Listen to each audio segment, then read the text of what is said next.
काल पायधुनी येथे दुपारी एक अतिशय समाजाला काळिमा फासणारी घटना घडली। ती म्हणजे एका 32 वर्षीय नराधमानं 7 वर्ष मुलीवरती अत्याचार केला।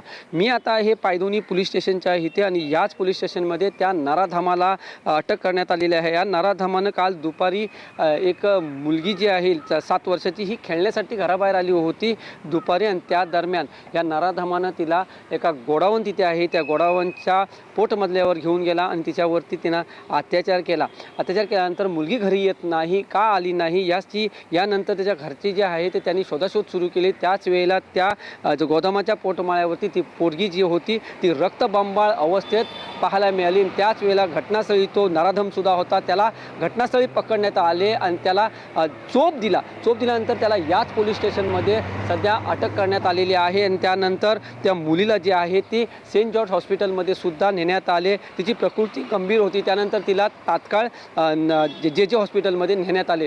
आता मात्र त्या मुलीची सध्या परिस्थिती जी आहे ती स्थिर आहे। मात्र त्या नराधमाला या पोलीस स्टेशनमध्ये दाखल केलं असून त्याच्यावरती पोस्को अंतर्गत गुन्हा दाखल केलेला आहे।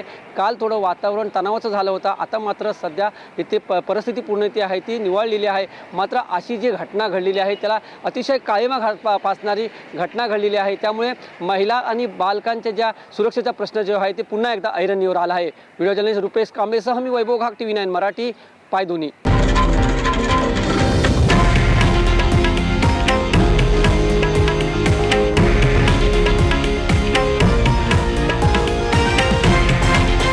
हे आहे देशातील नंबर 1 न्यूज नेटवर्क आणि आपण पाहत आहात TV9 मराठी, एकमेव।